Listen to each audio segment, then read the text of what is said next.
Hello, and welcome to a late episode 2 of How to Jazz Cello. I won't lie, I've recorded this video 6 times now, and I feel like it's gotten progressively worse every single time, but I've taken a few days now and not tried to record it, and now I am sitting down to record it so that hopefully it will be better. So I apologize for this video being late.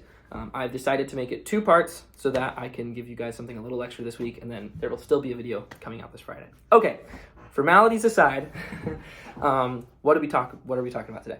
So last week we talked about how to structure basic 7th chords, and today we're going to be integrating that into a jazz standard, and we're going to be taking a look at a really beginner-friendly tune, Blue Bossa, which, like, jazz musicians, like, this is like their twinkle, basically. You know, this is like what a lot of people will start on.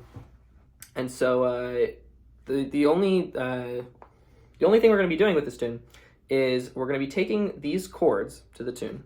So tunes always have a melody, then they have a chord chart that's written along with them, that goes along with it. And so I've put the chords up here for you to look at, and we're going to be testing our knowledge of 7th chords, going through. Just first we're going to do it out of time, and we're going to make sure that we know all the notes, and then we're going to do it in time and see if we can be bass players, be little walking bass players, and play the arpeggiated chords. So let's go chord by chord. C minor 7. So our minor 7 shape is 1-4-1-4, and if we were to name the notes, it would be C, E flat, G, and B flat. So if the shape is comfortable for you, but you're still having trouble naming the notes, I would work on that. But it's more important to have the shape first, and just in terms of practicality. Next, we have an F minor 7 arpeggio, and it's 1-4-1-4, right? And the notes would be F, A flat, C, and E flat. One thing that's worth noting now in the video is that there are multiple places, usually from like 1st to like 5th or 6th position, that you can play these chords, and they might be in a different octave than what I'm playing here. Totally fine. There are multiple solutions sometimes, but whatever you do play should be an octave away from what I'm playing. The intervals shouldn't be different, and you shouldn't be playing different notes than me. The notes still stay the same. It's still an F, A flat, C, and E flat, no matter where you play it on the fingerboard. Okay, next we have a D half diminished 7, which is the same as a D minor 7 flat 5 chord.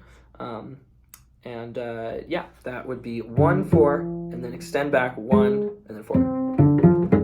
The notes would be D, F, A flat, and C.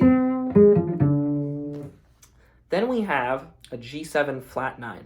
Now, for the purpose of this video, we're going to be only we're going to basically think of that as a G7. And in a later video, we will go back and do some work, and we'll talk about all the numbers that are higher than 7 when they show up in chords, 9s, 11s, and 13s. But for now, we're going to treat that as a G7. So our G7 shape is 1, extension 4, 1, and then 4. So G, B, D, F. Then we have a C minor 7, C, E flat, G, B flat. Then we have an E flat minor 7 arpeggio on the 3rd line, which is E flat, G flat, B flat, and D flat. Then we have an A flat 7, which is A flat, C, E flat, and G flat. Then we have a major 7 arpeggio, which is written with like a triangle. And those would be D flat, F, A flat, and C. And our shape is 1, extension 4, 1, extension 4. I know I'm going really fast, but I explained minor 7. I explained all 7th chord shapes basically in the previous video. If you still have questions, let me know. But if you need to go back and review that, that's totally fine. Okay, then we have our G7 flat 9, which is our G7. And then we have C minor 7. And then we have D minor 7 flat 5. And then G7 flat 9. But we're just calling that a G7. Okay, cool. So as you're practicing this, first step, go through, name all those chords, play the shape, name the notes as you do them, do it out of time. You're going to get to a point of comfort where you can start to do this in time. And we want to start doing this as fast as possible. We want to get from the point where we have to do it out of time and rubato to the point where we can start doing this in time.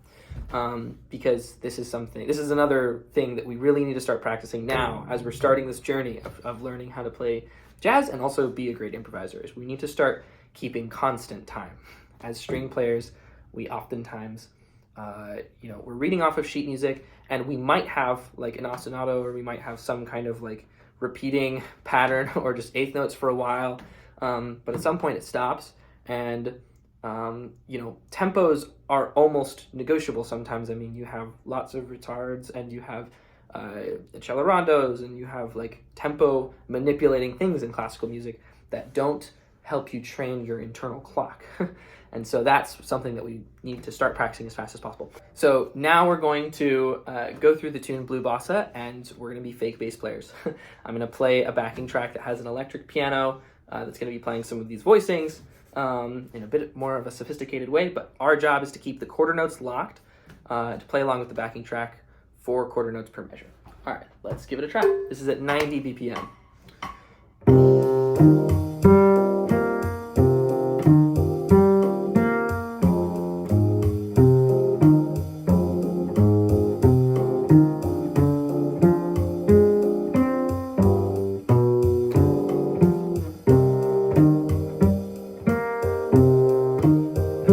Minor 7.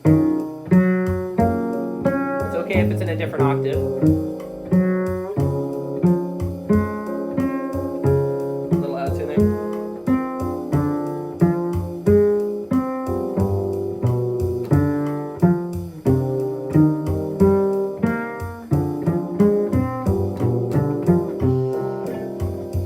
Okay, so that's our beginner's tempo. I'm going to speed it up to a more advanced tempo. We're going to do 180 and try to play along. You're welcome to rewind if you'd like.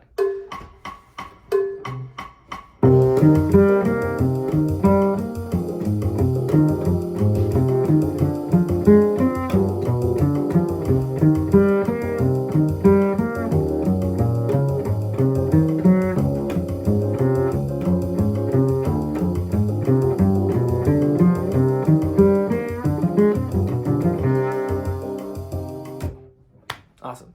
And now we're going to go to 360. I'm just kidding. So, and you totally could do that. All right, so that's the exercise for today. I'm going to put out another video. This is part 1, where we're going to take a look at a little bit of a harder standard. But start with this. And the app I'm using for this chord sheet and also for the backing track is called iReal Pro. You can get it on your phone. You can get it on your laptop. I am not sponsored by them, but they're a great resource for backing tracks. And if you don't have that, or you don't have access to it, you can totally find like a backing track of Blue Bossa on YouTube.